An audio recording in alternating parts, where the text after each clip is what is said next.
कल एक बच्चे ने हमको फ़ोन किया और सिलेबस की फ़ोटो भेजी, कहा आपको कितना पढ़ाना है। तो हम ये तो समझ गए कि वो मेरे ऊपर व्यंग कर रहा है, कितना बाकी है और कितना पढ़ाना है। तो पहले तो उसको हम कस के डांटे कि तुम किससे बात कर रहे हो, पहले ये तमीज़ में आओ। दूसरी बात, पढ़ना हो पढ़ो, नहीं पढ़ना हो और रास्ता पकड़ो, ठीक है। तीसरी बात, अगर हमने कह दिया हम कोर्स कंप्लीट कराएंगे तो बाय हुक और कुक वो कंप्लीट होके रहेगा। और ये मेरे बारे में शहर का हर टीचर जानता है। अगर हमने जिम्मेदारी ली है तो हम उसको किसी भी तरीके से अपनी उस पर रिस्पॉन्सिबिलिटी पे कंप्लीट करेंगे। जब हमने 2 महीने में आधा कोर्स कंप्लीट करा दिया तो 2 महीने में हम बचा हुआ भी 2 कोर्स कंप्लीट करा देंगे।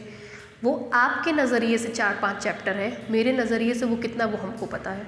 तो आपका आधा हमने पढ़ा दिया, आधा और बचा है, उससे ज़्यादा नहीं आता है पेपर में, ठीक है। अब इसमें हम लोग सेक्शन भी शुरू किए हैं, रियल वैल्यूड फंक्शन। तो रियल वैल्यूड फंक्शन में कल हमने बता दिया था मोनोटोनिक इंक्रीजिंग, मोनोटोनिक डिक्रीजिंग, उसके बाद लिमिट के बारे में चल रही थी, ठीक। लिमिट के बारे में थोड़ा सा और लिखिए। जैसे कि आपने पहले पढ़ा होगा कभी कि किसी भी फंक्शन की लिमिट तब एग्जिस्ट करती है जब उस पॉइंट पे left hand limit, right hand limit और वैल्यू ऑफ द फंक्शन तीनों बराबर होती हैं। कोई भी फंक्शन किसी भी पॉइंट पर कहा जाएगा कि लिमिट रखता है if right hand limit, left hand limit and the value of function at that given point is same. उस कंडीशन में वो पॉइंट उस दिए गए फंक्शन के लिए लिमिट पॉइंट कहलाता है। तो हम लोगों ने कल लिमिट ऑफ फंक्शन पढ़ा। लिमिट ऑफ फंक्शन में हमने ये देखा कि चूंकि जब हम फंक्शन की बात करते हैं तो फंक्शन में 2 सेट्स लेकर के चलते हैं, एक सेट ये, एक सेट ये। चूंकि रियल वैल्यूड फंक्शन पढ़ रहे हैं तो ये s होगा, ये r होगा, where s is also the subset of r। इस केस में जो फंक्शन लेते हैं वो रियल वैल्यूड फंक्शन कहलाता है। हमने कहा कि अगर x यहाँ कोई पॉइंट है तो उसकी इमेज यहाँ पे fx होगी। एक चीज़ अपने दिमाग में सेट कर लीजिएगा, जब कभी आपके सामने x बोला जाए तुरंत अपना माइंड ओरिएंट कर लीजिए कि हम डोमेन की बात कर रहे हैं, और जब fx कहा जाए तुरंत ये दिमाग में सेट करिए कि हम रेंज सेट या कोडोमेन की बात कर रहे हैं। तो कहा गया फंक्शन fx का लिमिट पॉइंट L कहलाएगा। चूंकि fx R का मेंबर है तो L भी R का मेंबर होगा।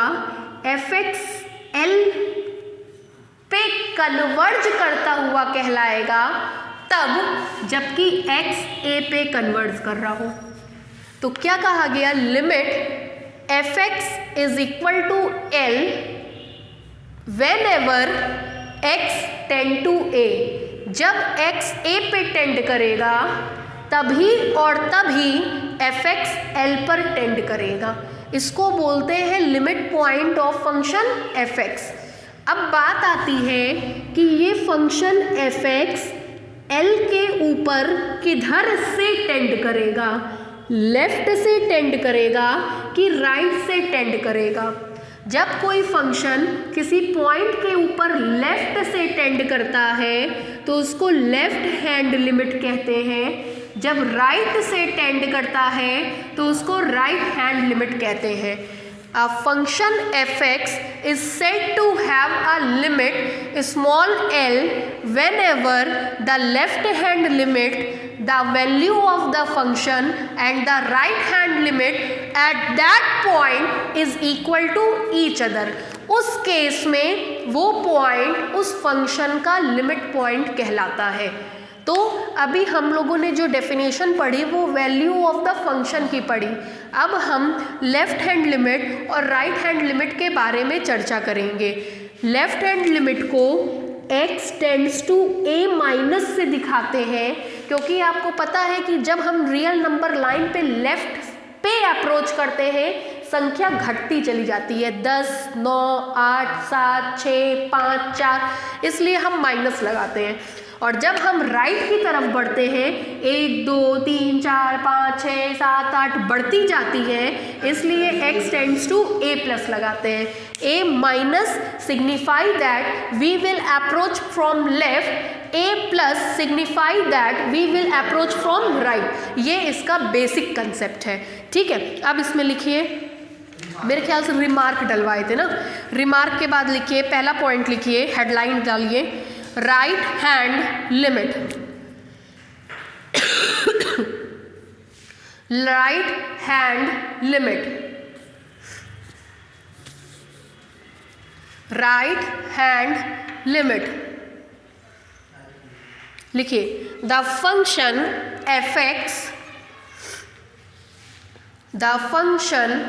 fx is said to tend tend to the limit small l, to the limit small l as x tends to a, if x tends to a from right,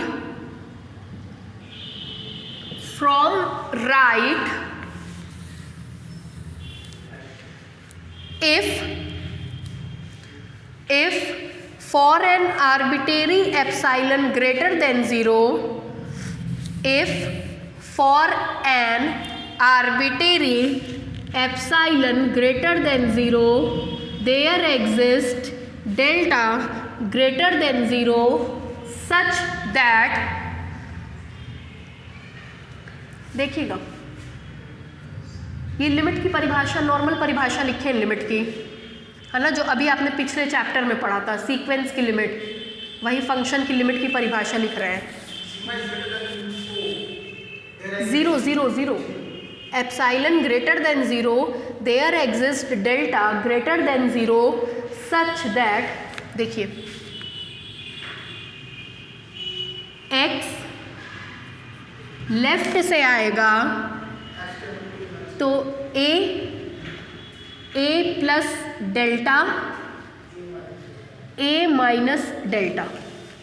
जब right की बात करते हैं तो ये limit लेते हैं, जब लेफ्ट की बात करते हैं तो ये लिमिट लेते हैं, ठीक है।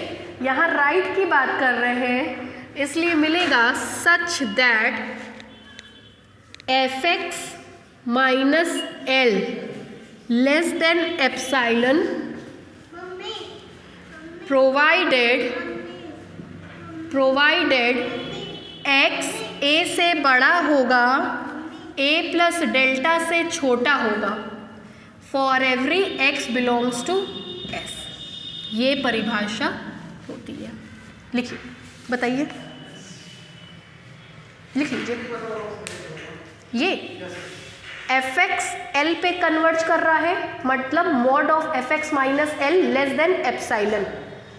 जब यहाँ कंडीशन हम लिखते थे x minus a is less than delta, इसका मतलब होगा x minus a minus delta plus delta, इसका मतलब होगा a minus delta x a plus delta. a इसी के बीच में कहीं लाई करेगा, तो जब लेफ्ट की बात करते हैं तो इसको लेते हैं, जब राइट की बात करते हैं तो इसको लेते हैं। दादी के पास जाइए, सॉक्स पहनिए, शीशी ले लीजिए, गाड़ी ले लीजिए, ठीक है। ऊपर उड़ रहा है, जाओ शीशी ले लो, और छुपाने की ज़रूरत नहीं है, हम देख लेंगे, बाहर से दिखेगा, जाओ।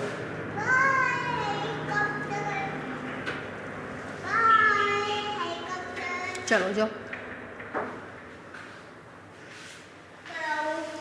बॉटल ले लो। नहीं, वो हेलीकॉप्टर नहीं था, वो बोट था, बोट। बोट, वो ऐसे बेटा ये देखो, देख लिए। अब आप बाहर जाके दादी से बॉटल ले लीजिए, सॉक्स पहन लीजिए, जाइए नहीं खाना है। आगे बढ़े।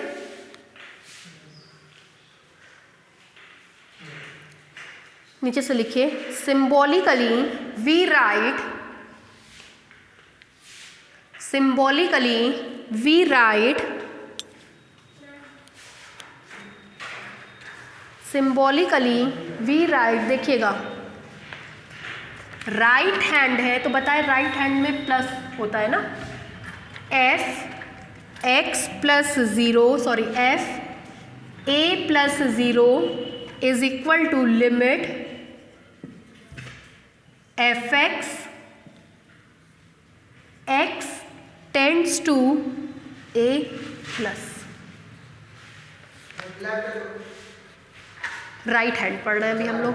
राइट हैंड में क्या होता है कि एफ एक्स की लिमिट निकालते हैं, जबकि एक्स किधर से अप्रोच करेगा, राइट से, इसलिए ए प्लस। एक्स हमेशा ए पे अप्रोच करेगा, एफ एक्स हमेशा एल पे अप्रोच करेगा।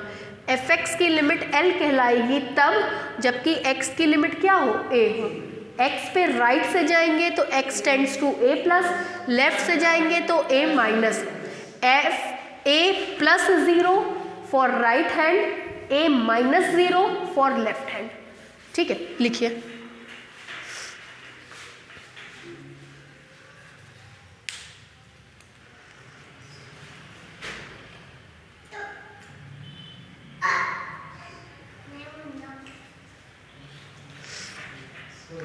हो गया।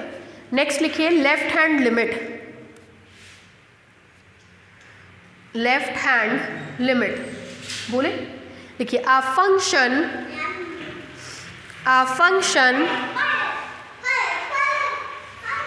लेफ्ट हैंड लिमिट में लिखिए आ फंक्शन एफ एक्स, लिख लेंगे, लिखिए लिख के दिखाइए, सब लोग लिखिए अपना अपना left hand limit.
Greater than 0, there exists delta greater than 0 such that mod fx minus l less then पढ़ते हैं। देखिए इधर मुंह बंद है, कम खाना खाएगा, छोटा रह जाएगा, इधर मुंह ओपन है, ज़्यादा खाना खाएगा, बड़ा हो जाएगा। तो इसी सिंबल को पढ़ाता जो पहले आता है, is less than epsilon provided. चलिए लेफ्ट है तो लेफ्ट के लिए देखिए लिमिट क्या क्या होगी, यहाँ देखिए ए माइनस डेल्टा ए और ए माइनस डेल्टा एक्स और a minus delta is less than x is less than a for every x belongs to s. लिख लीजिए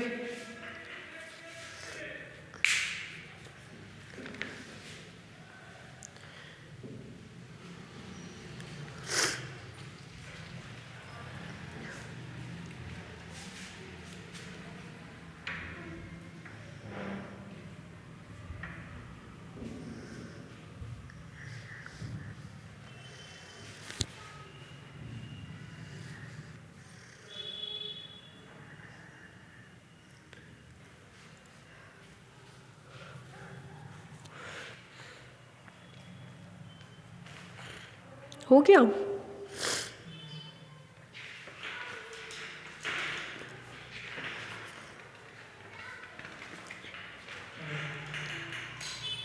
बढ़े आगे, फिर लिखिए सिंबॉलिकली वी राइट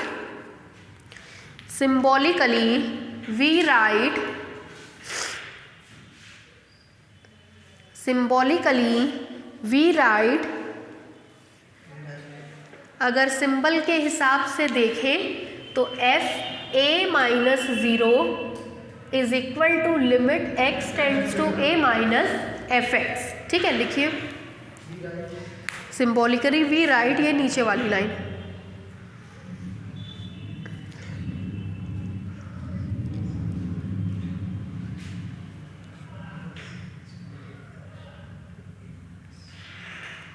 हो गया। अभी हम जिक्र कर रहे थे कि किसी भी फंक्शन की लिमिट का मतलब होता है left hand limit, value of the function, right hand limit, तीनों बराबर होने चाहिए। मतलब limit f x is equal to l provided x tends to a, ये केवल और केवल तब होगा जब left hand limit x tends to a minus f x, value of the function that is l is equal to right hand limit x tends to A plus f x, तीनों आपस में बराबर होंगे। तो किसी भी फंक्शन की limit exist होने का मतलब ये कंडीशन होल्ड होनी ही चाहिए। ठीक है, लिखिए फ्रॉम द एबव, हाँ, और क्या होगा, लिमिट एल होगा। ठीक है, लिखिए from the above definition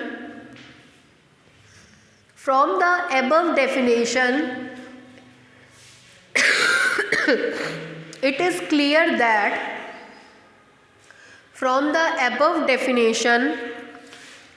clear that ये पूरी लाइन एक में ही लिखिएगा इस तरीके से, ये, और फिर इसी के आगे ये वाली लाइन ऐड कर दीजिए, ये पूरा एक लाइन में लिखाएगा।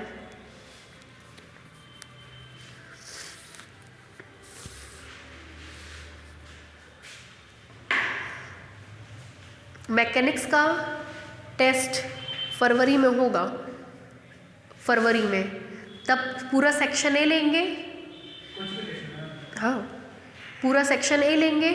फरवरी तक हम वेलोसिटी एक्सेलरेशन ख़त्म कर चुके होंगे। मतलब आपकी बुक में 8 चैप्टर है, 6 चैप्टर का टेस्ट होगा। 4 हम पढ़ा चुके हैं, 2 और पढ़ा देंगे, तब टेस्ट लेंगे उसका। और जनवरी में आपका जनवरी क्या, हम तो सोच रहे हैं 28 तारीख को टेस्ट ले लें, 28 दिसंबर को रियल का, डेड काइंड, सीक्वेंस, बाउंड, बस।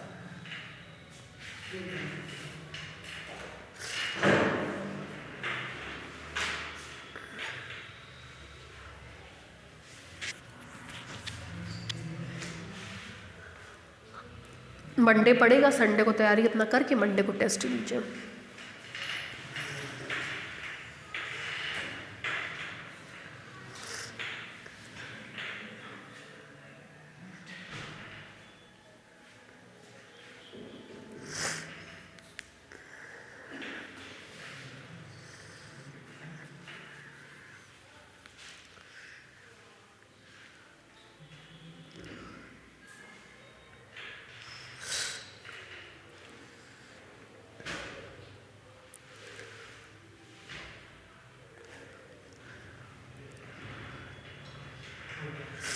हो गया। नेक्स्ट लिखिए लिमिट एट इन्फिनिटी, हेडलाइन है limit at infinity, limit at infinity.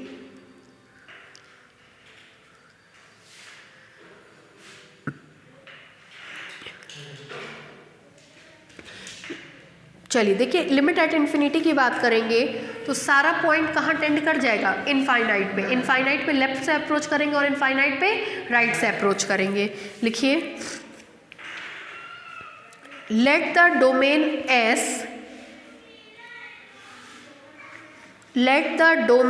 S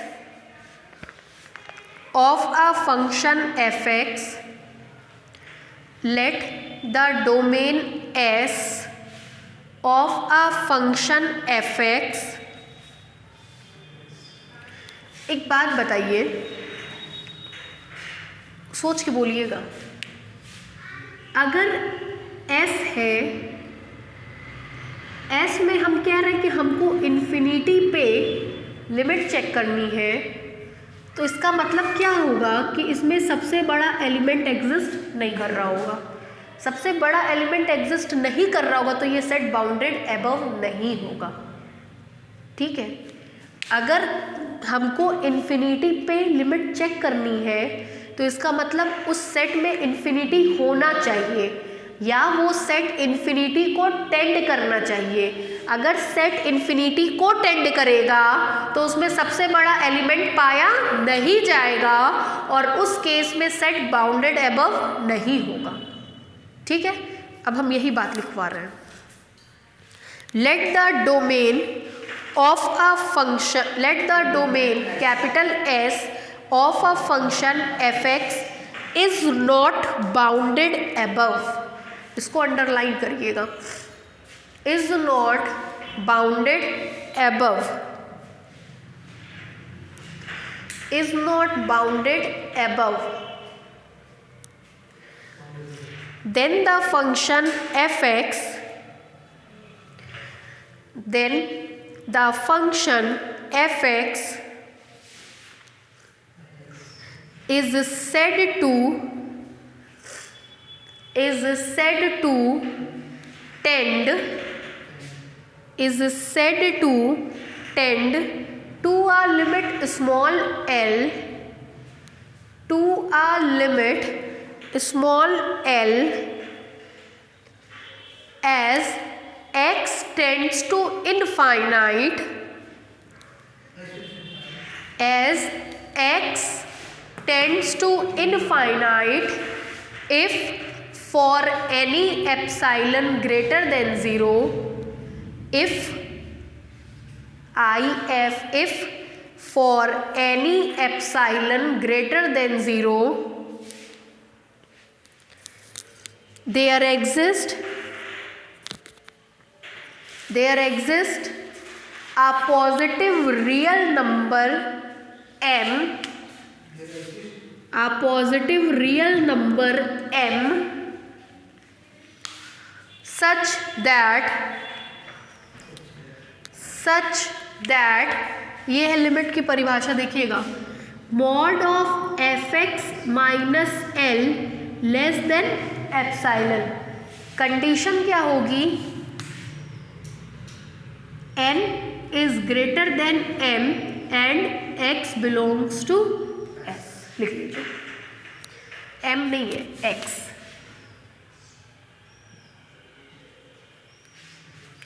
सुनिएगा कैसे लिखे हैं,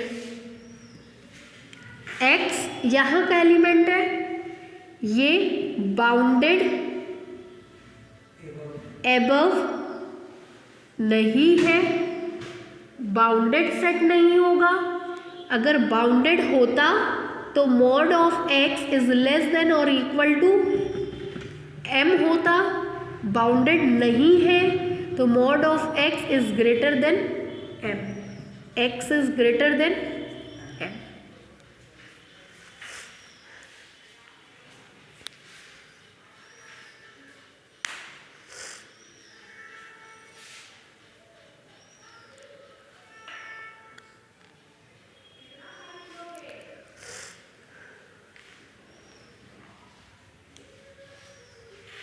हो गया, नीचे से लिखिए, सिंबॉलिकली वी राइट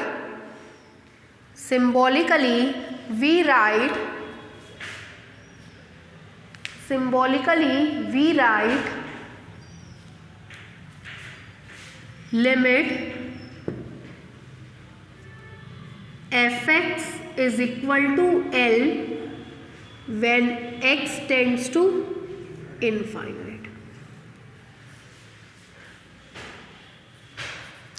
आप सुबह कितनी बजे से आ सकते हैं जब तक कॉलेज बंद है? मतलब यही 11-12 बजे से, 12 बजे से 11 बजे से आ सकते हैं। अब हम एक्स्ट्रा क्लास सोच रहे थे कुछ रखने का, तो 12 से 3 इस तरीके से, या 11 से 3 इस तरीके से क्लास रखेंगे। तो आप लोगों का 11 से 3, सेकेंड ईयर वालों का 4 से 8, इस तरीके से, थर्ड ईयर वालों का इस तरीके से सोच रहे हैं, ठीक है। ताकि जैसे अभी छुट्टी चलेगी 23 तारीख से लेकर के 1 तारीख तक विंटर वेकेशन होता है, मतलब मेरे यहाँ नहीं, कॉलेजेस में थर्ड ईयर वाले तो जा रहे हैं ना कॉलेज, तो उस केस में एक्स्ट्रा क्लास हम चलवाएंगे, तो कोर्स भगवाएंगे, ठीक है।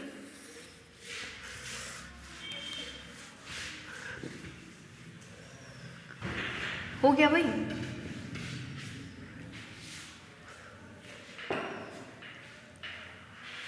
बढ़े आगे। नेक्स्ट लिखिए लिमिट एट -इन्फिनिटी। ये लिमिट एट प्लस इन्फिनिटी थी, अब हम लोग लिख रहे हैं लिमिट एट -इन्फिनिटी, ठीक है। सुनिएगा, ध्यान दीजिएगा, इधर देखिए, प्लस इन्फिनिटी का मतलब इधर, माइनस इन्फिनिटी का मतलब इधर। प्लस इन्फिनिटी बढ़ते चले गए, बड़ा एलिमेंट नहीं मिला तो बाउंडेड एबव नहीं था। माइनस इन्फिनिटी का मतलब घटते चले गए, सबसे छोटा एलिमेंट नहीं मिला, बाउंडेड बिलो नहीं होगा। तो इस केस में एस हमारा बाउंडेड बिलो नहीं होगा, ठीक है। समझ गए ये चीज? लिखिए, let the domain S, let the domain S of a function fx, let the domain S of a function fx is not bounded below,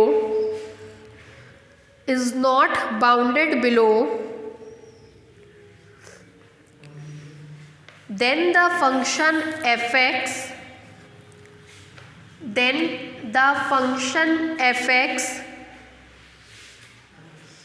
is said to tend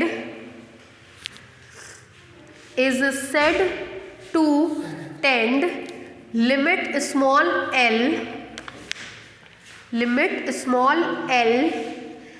as x tends to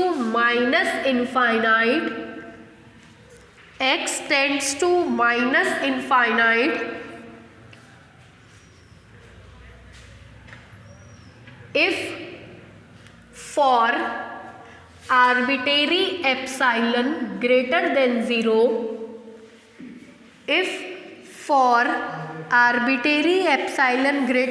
0, there exists a negative, उसमें क्या था positive, इसमें क्या था negative, उसमें बढ़ रहे थे इसलिए पॉजिटिव, इसमें घट रहे हैं इसलिए negative real number small m such that, देखिएगा, mod of fx -l less than epsilon for every x belongs to s and बढ़ रहे थे ग्रेटर देन, घट रहे हैं तो लेस देन।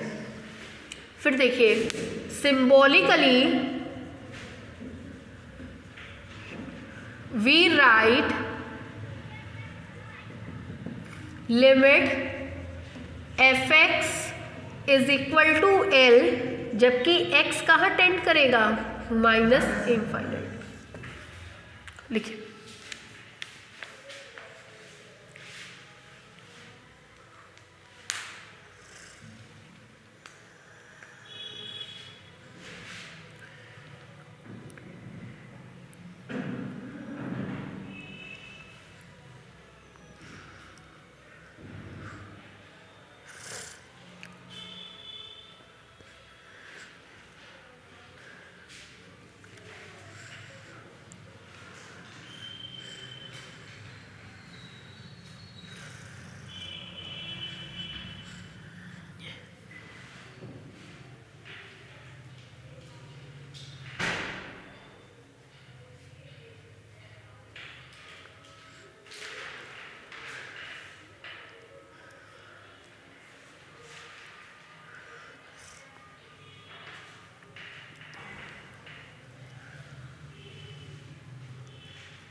हो गया?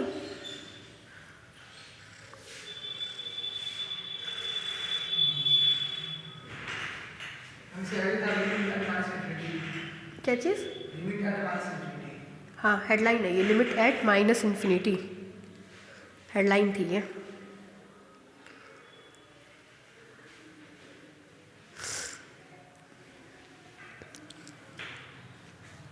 ये हमने लिमिट पॉइंट के बारे में पढ़ लिया, ठीक है। अब हम कंटिन्यूटी के बारे में पढ़ेंगे। लिखिए, कॉशीज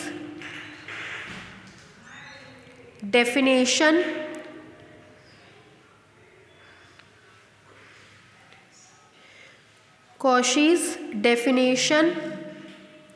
ऑफ कंटिन्यूटी।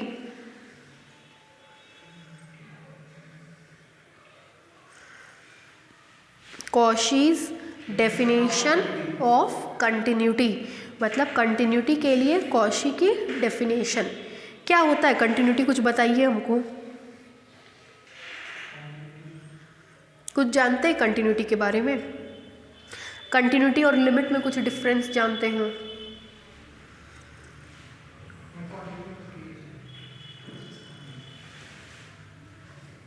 कुछ भी, कुछ थोड़ा बहुत। कंटिन्यूटी तो कई बार सुना होगा, कई बार सामने से गुजरा होगा। हाँ, फंक्शन के केस में क्या जानते हैं? कोई नई चीज़ नहीं है ये, 12th में खूब पढ़ा है, 11th में खूब पढ़ा है। क्या अंतर है लिमिट और कंटिन्यूटी में? लिमिट और कंटिन्यूटी में क्या डिफरेंस है? कंटिन्यूटी के बारे में कुछ और आप जानते हो, कोई भी चीज़ कि हाँ जो हम ये चीज़ जानते हैं कंटिन्यूटी के बारे में, जानते हैं? बच्चों को सबसे ज़्यादा कन्फ्यूज़न कहाँ होता है? लिमिट और कंटिन्यूटी की परिभाषा में। और आपने भी देखा होगा कि सालों साल से इसलिए दोनों टॉपिक एक ही साथ आता है, कभी अलग अलग नहीं आता है। हमेशा चैप्टर की हेडलाइन ही रहती है लिमिट एंड कंटिन्यूटी, चाहे 11th में पढ़ें, 10th में पढ़ें, 12th में पढ़ें, फर्स्ट ईयर में पढ़ें, सेकेंड ईयर में पढ़ें, आगे भी पढ़ेंगे तो दोनों साथ रहता है। और तो और खुशनसीबी कहिए, बदनसीबी कहिए, आगे जाकर के ये चैप्टर मैट्रिक स्पेस में भी मिलता है। रियल एनालिसिस का father matric space, matric space का फादर आगे मतलब बढ़ता चला जाएगा, ठीक है। तो ये ख़त्म नहीं होता, जैसे टोपोलॉजिकल स्पेस आएगा, फिर उसके आगे जब एमएससी का लास्ट सेशन होगा फिर रियल एनालिसिस आएगा, वो बहुत हार्डेस्ट फॉर्म में आएगा। देखिए, पहला पॉइंट, लिमिट कंटिन्यूटी।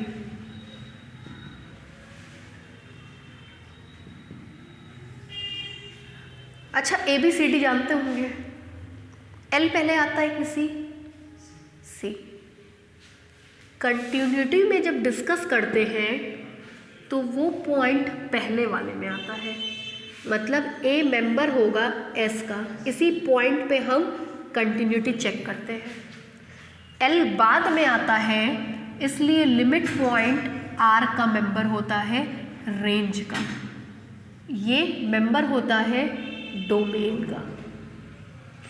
सबसे पहला अंतर, ABCD पढ़ते हैं, C पहले आता है, इसलिए कंटिन्यूटी जिस पॉइंट पे चेक करते हैं वो पहले सेट का मेंबर होता है, और लिमिट जिस पॉइंट पे चेक करते हैं वो बाद वाले सेट का मेंबर होता है। लिमिट में कहते हैं, चूंकि लिमिट बाद वाले सेट का है, तो कहते हैं fx की लिमिट L होगी तब जबकि x कहाँ कन्वर्ट करें? A पे। बस इसकी जगह अगर हम FA कर दें तब कहते हैं mod of fx minus FA less than epsilon provided x minus a less than delta. ये पूरी परिभाषा में जो अभी आप लिखते थे, for every epsilon greater than 0 there exist delta greater than 0 such that mod of fx minus l less than epsilon provided x minus a less than delta, ये कल हमने आपको कॉपी में लिखवाया था, ठीक है। For every x belongs to s, ये लिमिट की परिभाषा होती है क्योंकि इसमें L आता है। इस केस में एल को एफ एक्स का लिमिट पॉइंट कहते हैं। कहते हैं फंक्शन ए पे कंटिन्यूअस तब होगा जब mod of F x minus F A less than epsilon provided x minus A less than delta. अंतर कहाँ हुआ? सब कुछ वही है, बस यहाँ एल है, यहाँ एफ ए है। एल इसका कोई इंडिविजुअल पॉइंट होता है जबकि एफ ए की इमेज होती है। तो कहते हैं कि कोई भी function f x F A पे कन्वर्ज करे तब जबकि एक्स ए पे कन्वर्ज कर रहा हो, ये हमेशा पहले होता है। उस केस में ए को एफ एक्स का कहते हैं एफ एक्स ए पे कंटिन्यूअस है, एफ एक्स ए पे कंटिन्यूअस है या कॉन्टिन्यूअस है। तो कॉन्टिन्यूटी में जो पॉइंट होता है वो पहले वाले का होता है, लिमिट में जो पॉइंट होता है वो बाद वाले का होता है। लिमिट में एल और ए के बीच में कोई रिलेशन नहीं होता है। एल आर का इंडिविजुअल पॉइंट होता है, ए एस का इंडिविजुअल पॉइंट होता है, जबकि कॉन्टिन्यूटी में एफ ए का इमेज होता है, ये इसका इमेज होता है। तो दोनों के बीच में ये रिलेशन इमेज वाला पाया जाता है। ठीक है, ये डिफरेंस है। मतलब लिमिट और कॉन्टिन्यूटी की डेफिनेशन सेम होती है। एल को लिमिट पॉइंट कहते हैं, एल उधर पाया जाता है। एफ एक्स को ए पे कॉन्टिन्यूअस तब कहते हैं जबकि ये इस पे टेंड कर रहा हो। कब? जब ये इस पे टेंड कर रहा हो। ठीक है, लिखिए let f x be a real valued function, let f x be a real valued function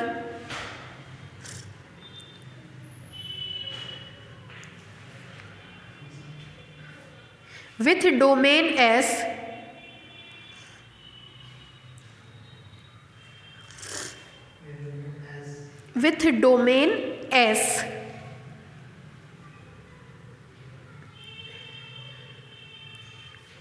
and x belongs to S and x belongs to S।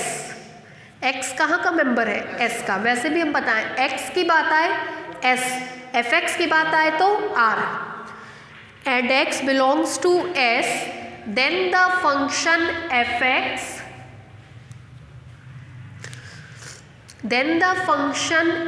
x is said to be,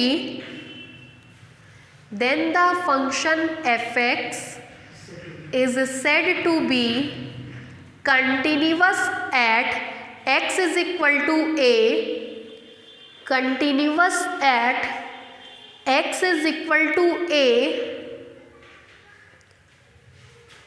if for given epsilon greater than 0, for given epsilon greater than 0 there exists delta, comma देके ऐसे लिखिएगा, there exist delta greater than 0 such that, ये नीचे वाली line,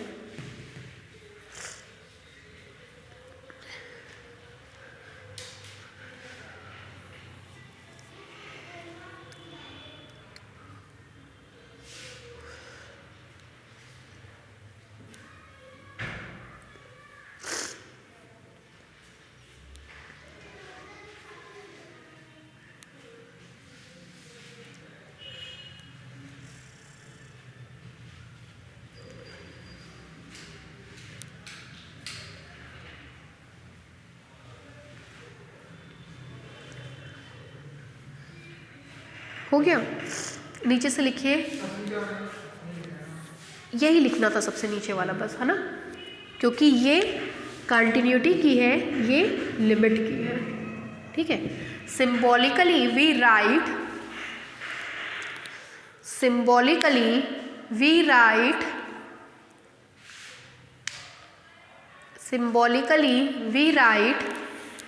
देखिए, limit f x F A के बराबर होगा जबकि एक्स टेंड करेगा ए पे।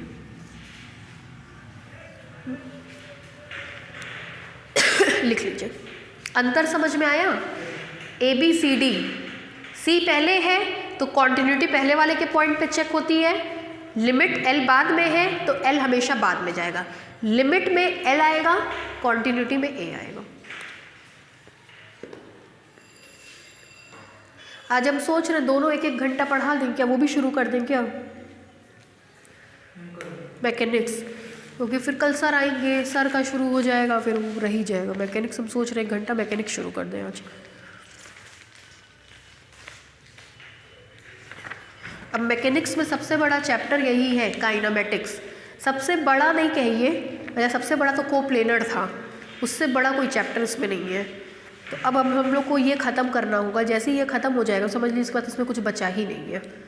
उसके बाद तो ऐसे चैप्टर्स हैं जो क्लासरूम में तैयार होते हैं और फाइनल हो जाते हैं, मतलब उसमें से 5-7 तरीके के डेरिवेशन है, सब एक दूसरे पे डिपेंडेंट है।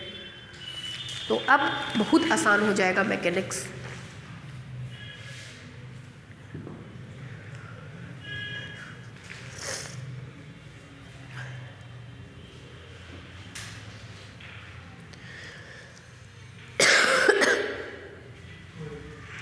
हो गया,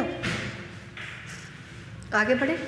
अभी आपने पढ़ा था left hand limit, right hand limit, अब ऐसे ही पढ़ेंगे लेफ्ट हैंड कंटिन्यूटी और राइट हैंड कंटिन्यूटी। लेफ्ट से अप्रोच करेंगे लेफ्ट हैंड कंटिन्यूटी, राइट से अप्रोच करेंगे राइट हैंड कंटिन्यूटी, सब कुछ सेम होगा, बस एल रिप्लेस हो जाएगा किससे, एफ ए से। ठीक है, लिखिए रिमार्क, पहली हेडलाइन डालिए right hand continuity.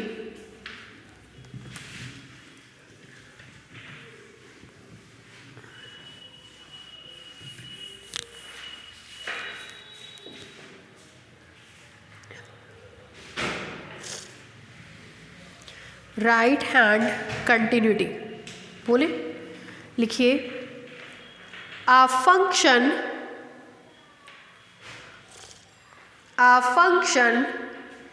fx is said to be continuous. A function fx is said to be continuous at a point x is equal to a, at a point x is equal to a from the right,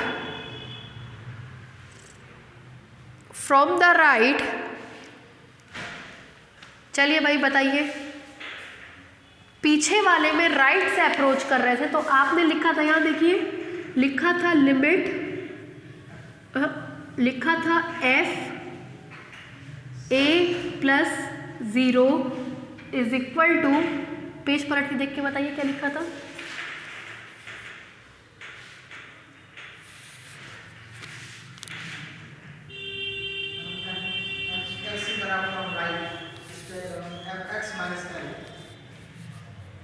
नहीं नहीं ये नहीं,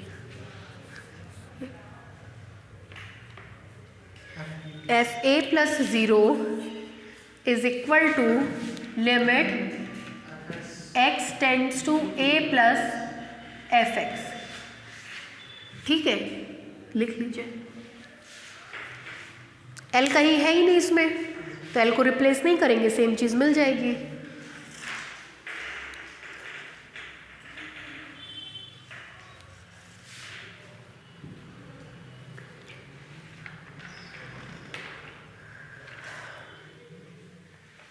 इसके बाद हमको left hand continuity लिख करके दिखाइए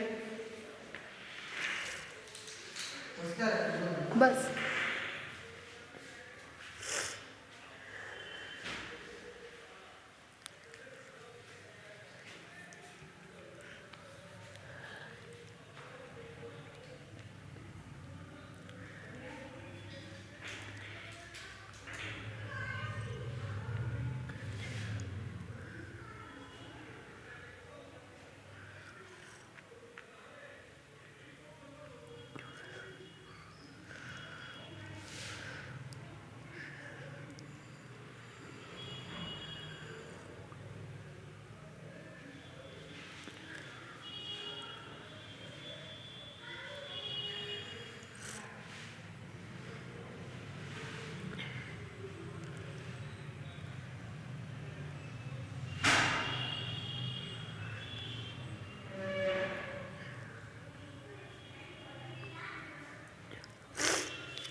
क्या लिखा?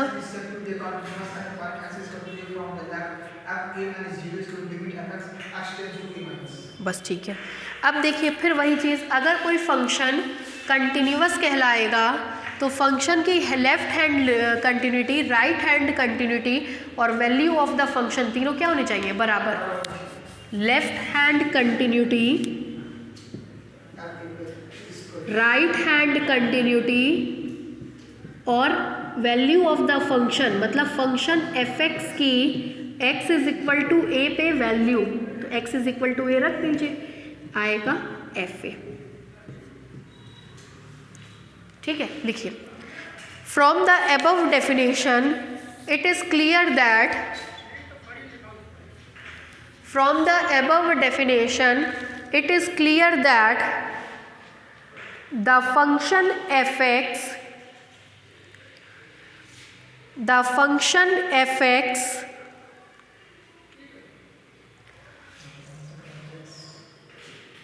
is said to be continuous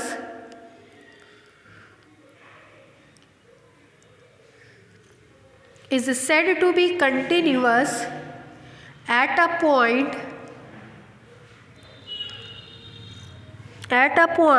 x is equal to a if, ऊपर वाला,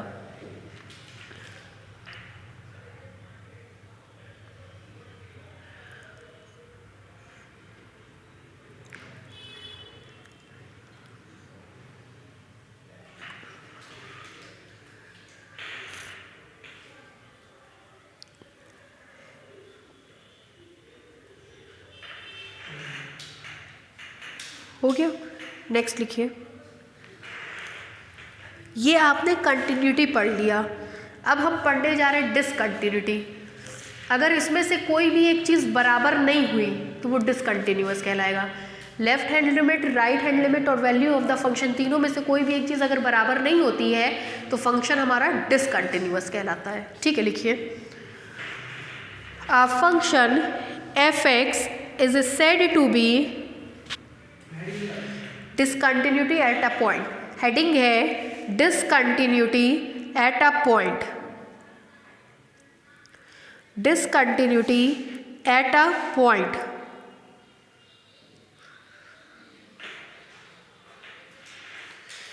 लिखिए a function f(x) is said to be, a function f(x) is said to be discontinuous at a point x is equal to a, discontinuous at a point x is equal to a if it is not continuous,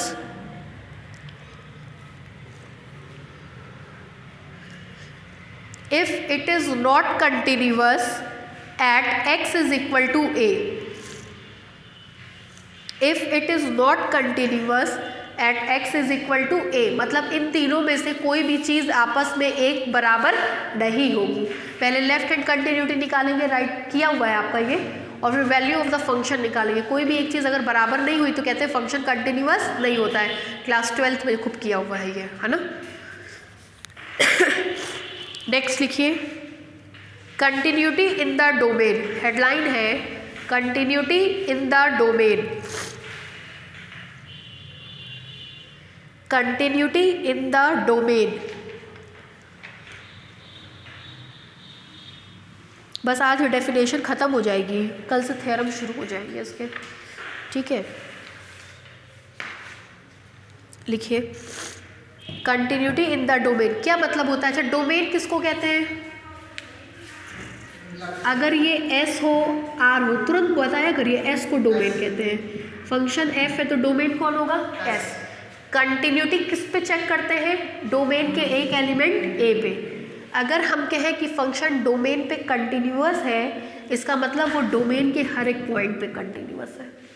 ठीक है, a function is said to be continuous at a domain if it is continuous at each point of the domain. ठीक है, लिखिए तुरंत कोई भी पूछे real valued function का डोमेन एस, को डोमेन आर, तुरंत ये जबान पे सेट रखिए अपने, ठीक है। लिखिए a function fx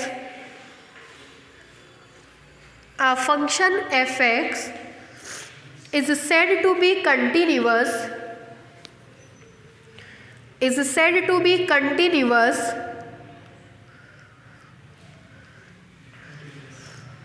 in the domain S if it is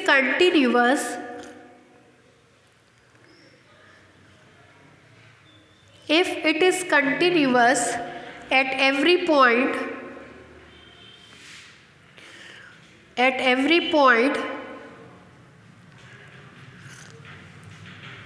of the domain. If it is continuous at every point of the domain. हो गया। नेक्स्ट हेडलाइन डालिए continuity on a close interval.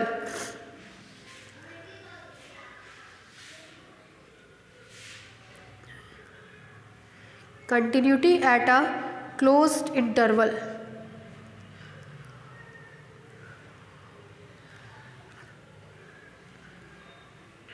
क्या होगा? क्लोज इंटरवल में continuous होने का मतलब वो क्लोज इंटरवल के हर एक पॉइंट पे क्या है? कंटिन्यूअस है।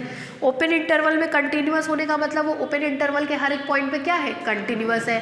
किसी सेट में कंटिन्यूअस होने का मतलब वो सेट के हर एक पॉइंट पे क्या है? कंटिन्यूअस है।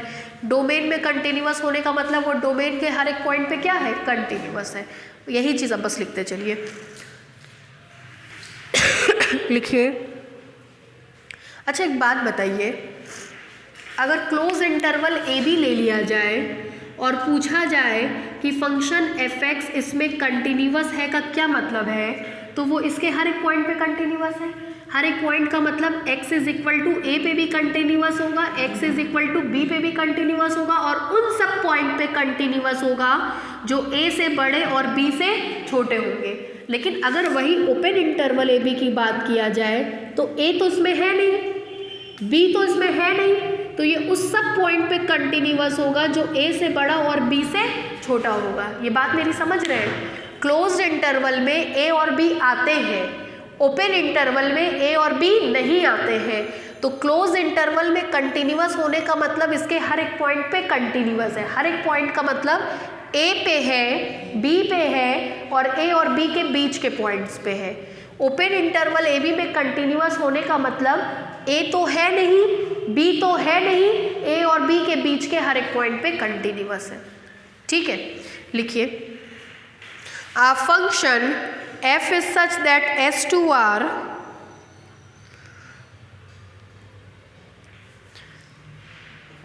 a function f is such that S2R f is such that S2R f is such that S2R is said to be continuous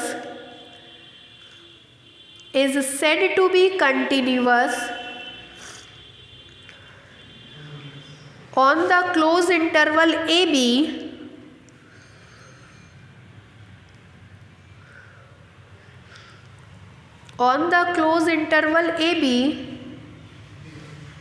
अब सुनिए,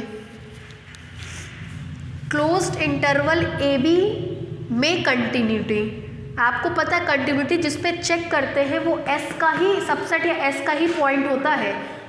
तो ये किसका सबसेट होगा? एस का। Is said to be continuous on the close interval a b subset of s if पहला point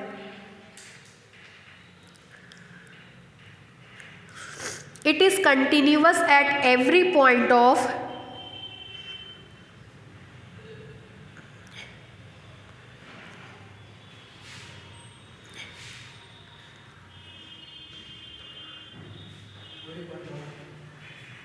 open interval a b. ध्यान दीजिएगा, ये देखिए इसमें कंटिन्यूअस होने का मतलब इस पे कंटिन्यूअस, इस पे कंटिन्यूअस और इस पे कंटिन्यूअस, इसी को क्या लिखते हैं, ओपन इंटरवल ए बी, है ना। बराबर लग जाता है तो क्लोज इंटरवल भी, जानते हैं ये सब चीज़ें। बराबर लग गया तो क्लोज्ड, ये नहीं लगेगा तो ओपन। ठीक है, पहला पॉइंट है it is continuous at every point of open interval a B.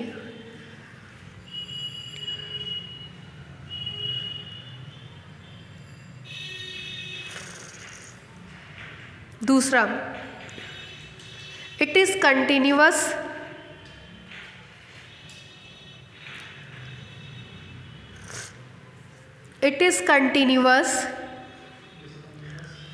at x is equal to a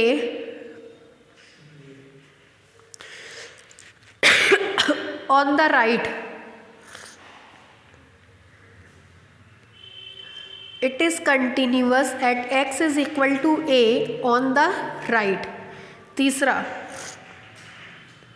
x is equal to a पे देखिएगा इधर से रियल नंबर लाइन है, a है b है, तो a पे ऐसे आएंगे राइट से आएंगे, b पे ऐसे आएंगे लेफ्ट से आएंगे, है ना, ऑन द राइट। तीसरा, it is continuous at x is equal to b on the left. It is continuous at x is equal to b on the left. It is continuous at x is equal to b on the left. Left वाले पे right से आएंगे, right वाले पे left से आएंगे, left वाले पे राइट से आएंगे, इधर आएंगे तो बढ़ेगा, है ना, 1 2 3 4, और लेफ्ट राइट वाले पे लेफ्ट से आएंगे तो घटेगा। ठीक है, रिमार्क,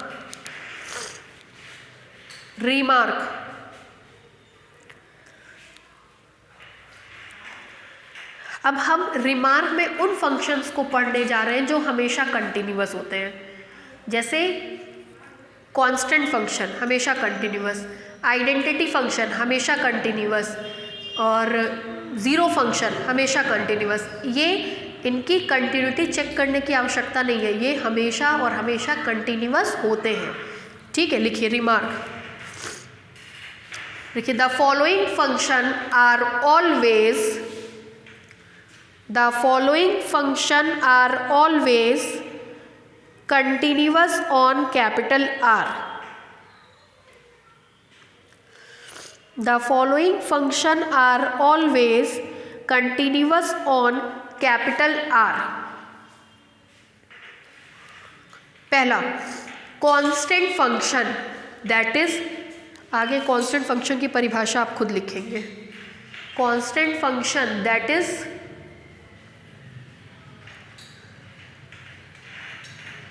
क्या होता है constant function, that is f(x) is equal to c for every x belongs to s। लिखिए दैट इज, लिख लीजिए c पे, एक पॉइंट पे कांस्टेंट पर, the constant function that is f(x) is equal to c for every x belongs to s। दूसरा, identity function that is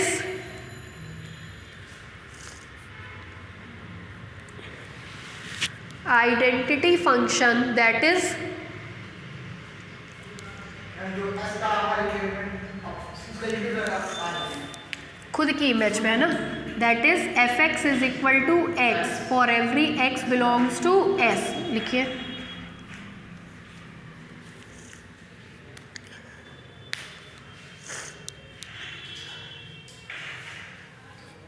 तीसरा, zero function that is f(x) is equal to 0। लिखिए, हाँ, that is f(x) is equal to 0 for every x belongs to s। चौथा, the function f(x) is equal to x पे power n, the function f x is equal to x पे power n for every x belongs to R या S।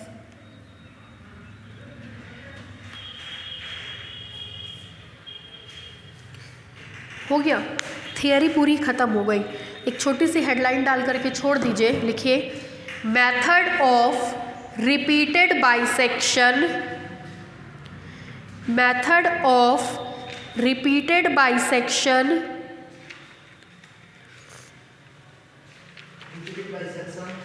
Of a close interval. एक बार वो syllabus दिखाइएगा जहां आपने chapters के नाम लिख रखे हैं।